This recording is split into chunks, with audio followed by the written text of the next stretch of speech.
Hi, this is Dawn Olszewski and welcome to another episode of How'd You Do That? And today we're going to do a back to basics, stamping basics with background stamps. I used to love these. I had a huge love affair with them. And then when the Big Shot came out and texture folders, I kind of stopped using them. But I've rediscovered them and I'm so excited to share just some basic things about how to use background stamps, how to ink them, how to mount them, and how to get a good image. So let's get started. Alright, Stampin' Up! Carries about a dozen or so background stamps. And they come in wood mount, which this is, and a few of them also come in clear mount as well. Now, I don't have a clear mount with me, but this is a block that you would need for it, and this is size F. Now, the wood comes with its own block in a case like this, and in there is the rubber image, and this is actually would have been separate. I've put mine on already, and I'm just going to put this image sheet on as well. Now, a tip on this is you want to make sure that whatever direction that your image on the back is going, that it matches the image that we're going to put on the front. At this end. There we go. Pull that off. Save this little piece here, and I'm just going to double check. I want to get this on right. This is our top corner here, and this will just go in the center. There we go. Okay, so this piece that I said to save, it has the Stampin' Up! Logo on it and the name of the stamp set. It's kind of hard to see there. What I like to do is put it on the bottom of my actual stamp. Just going to put it here. Now, typically when you mount wood stamps, this little title of the stamp set could actually go on the stamp case itself, but for some reason I got into the habit of putting them on the end of my blocks, so that's what I do for my background stamps. Alright, so background stamps are designed to stamp the front of a card. So I have a card front here. I'm folded in half, and we're going to get this inked up. I'm going to just use crumb cake. I personally like to do a tone-on-tone color, so I'm using crumb cake. And we're just going to ink this up.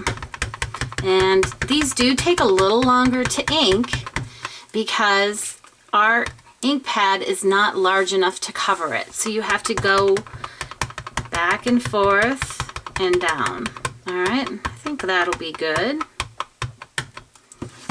Okay, now you might be tempted to stamp like this, but it's so much easier to stamp like this. Now, if I want to make sure on this particular one, this has an image that is definitely, there's an up and there's a down. So this is the up part. So that's the up part of my card. So I'm going to place that here. And I'm going to take a piece of scratch paper and I'm just going to rub this over the whole thing. Okay, make sure that I'm getting my ink.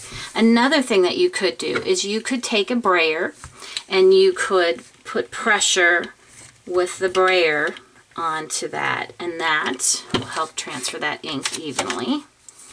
And there we go. Isn't that beautiful? Ooh, I used to love background stamping, and now I think you're going to see more of that in my art. Now this is called netting, and look at all the detail on this one. So sometimes when you use an ink pad, because we are going like this and up and down, it doesn't get very even on here.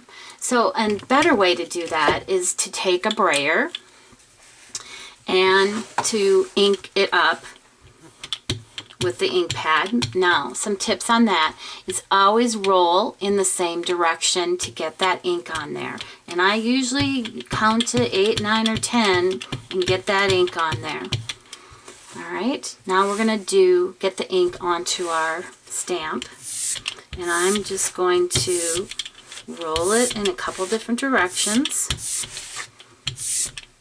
Alright, set that aside. Now what I'm going to stamp on this time is not a full-size card. This is just a panel, kind of designed as like a layering mat. We'll put this on here. And again, we want to come in with our scratch paper. And you can rub that down. And we can go use an uninked. This is uninked. And we could use this again. Whatever tools you have, that's the ones that I recommend, but certainly with this stamp, it wouldn't be a bad idea to get yourself a brayer.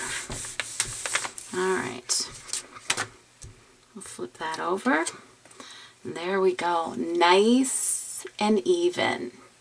Now I did one earlier where I had just did the stamping, and let me see if I can find it here. Now, it's hard to see on the camera, but I think you can see it.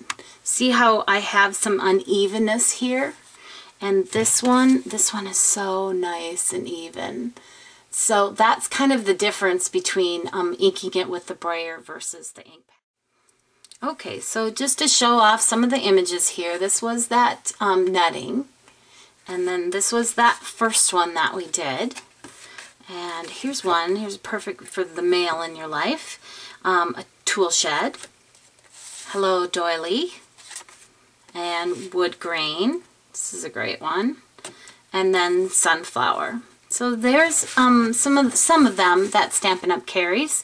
I hope you enjoyed this little tutorial on how to use your background stamps. Be sure to stop by my blog at dostampinwithdawn.com.